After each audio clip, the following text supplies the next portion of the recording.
What's a sex fact that most people don't know?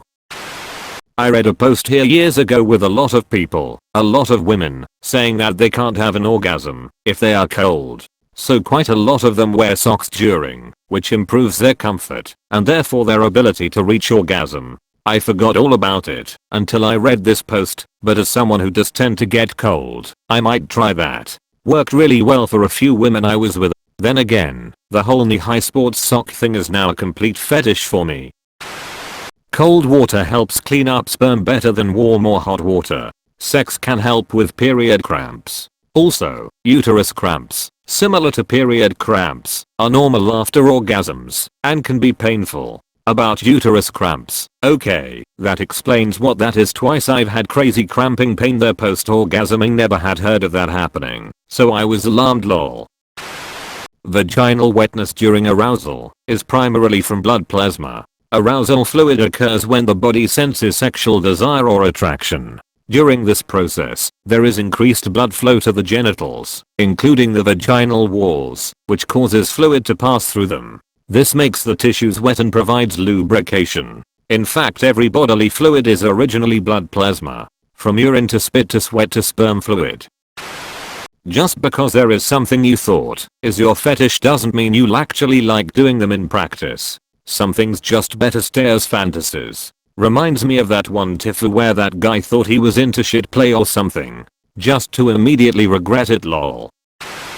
Sex toys are sold as novelty items, that way they don't have to be tested to make sure they are safe for use. There are some things they don't want to test on animals.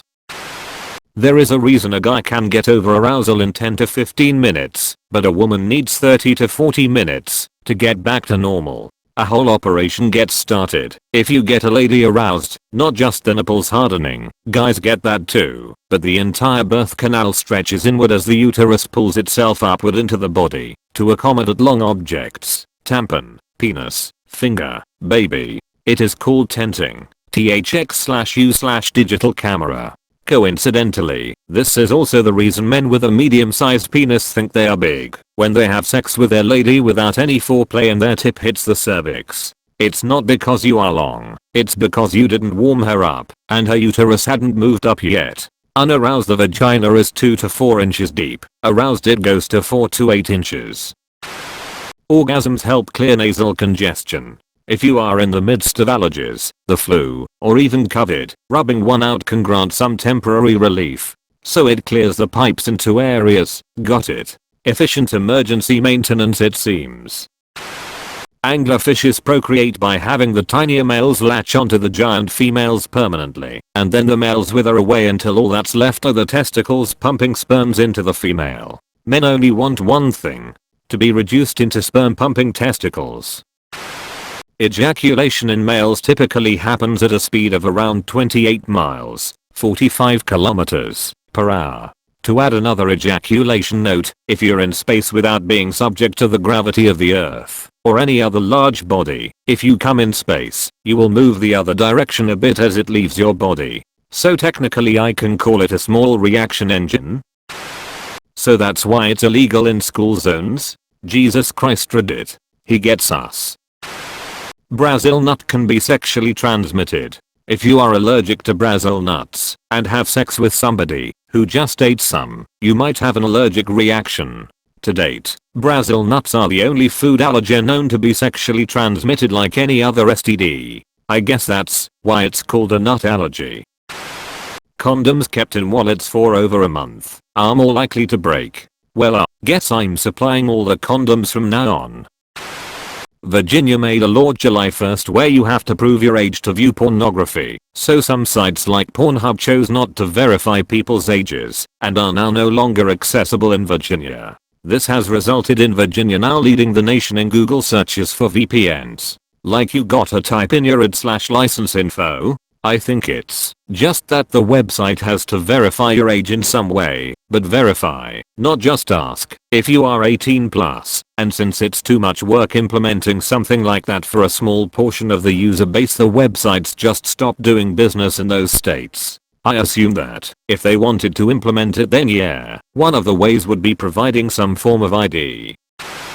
The record for the most sexual partners in a 24-hour period is 919 men. This was a competition between 2 women, wasn't it? I recall seeing a video with this premise, and by the end their vagins were a deep purple. The losing woman was sobbing so much, having lost and taking so many dicks for no reason. Edit. Source. Google. Brazilian fucks 600 men for nothing.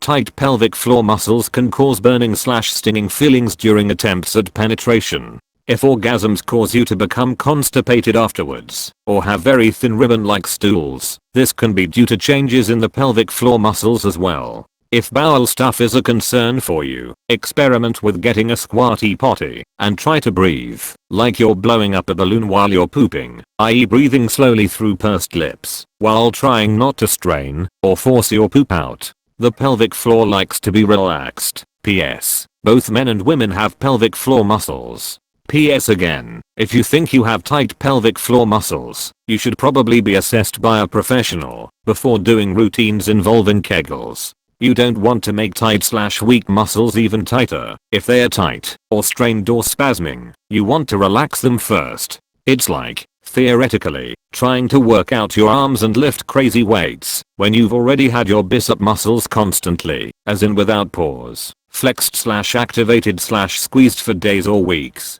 Those muscles would be strained and weakened from continuous activation, and you'd be more likely to hurt yourself by adding further angry muscle exertion. Instead, you want to help those muscles stay relaxed and healthy before you try to work them out and make them stronger again. A lot of young people incorrectly assume they are infertile because they've gotten away with having unprotected sex a few times without getting pregnant/getting someone pregnant. It's a stupid assumption, but it's incredibly common. Studies show that up to 20% of people under 30 believe they are infertile despite never seeing a doctor to confirm it. Edit. Thanks for the award, human. Did not expect to generate so much conversation with this. I hope the stories here prevent some life-changing mistakes from being made. I came in my girlfriend once, and she didn't get pregnant. I must be infertile. My friend who's a psychologist once asked me what's the most important part of sex in a relationship. I got it wrong. She said it's what happens in the 10 minutes immediately afterwards. For me, the most important part after sex is to run to the toilet and pee. It's also technically aftercare. This may be anecdotal, but your orgasm may very well change, and not necessarily for the better, when you have a hysterectomy. This may not apply to all women who had the procedure, but those in my support group and myself miss the uterine throbbing that occurs or no longer occurs with the removal of the uterus. So much frustration I have to rage 6 to get some sort of completion. I need to have one and this worries me so much. The anatomy of the clitoris and penis are nearly identical. I thought that was interesting during sex ed in HS. Honestly don't know if this is true or some shit I believed as a kid and haven't, and still will not, look up. But I was told every person technically starts with a vagina, and then the boys grow into a penis. The clitoris elongates into the shaft, the ovaries drop down to be the balls, and the lips of the vagina close around the balls. That's why there's a seam on a ball sack. It's where the lips meet.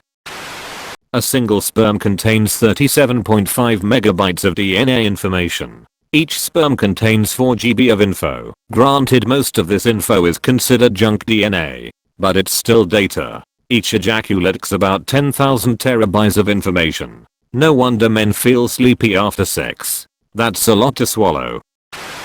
In clownfish groups, the alpha fish is always female, and the beta fish the male, her mate. Should the alpha fish die, the beta fish slowly transforms into a female and takes her place. So about Nemo and his father. Edit. I might have generalized a bit. I just thought the fact was interesting.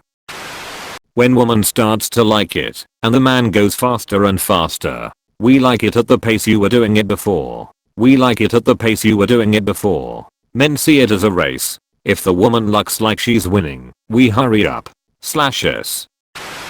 Look up death from air embolism from sex.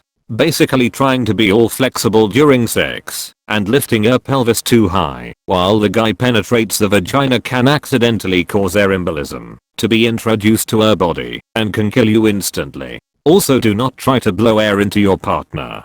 Had a case in backquote 02. Partner admitted to blowing crack into his partner's vagina.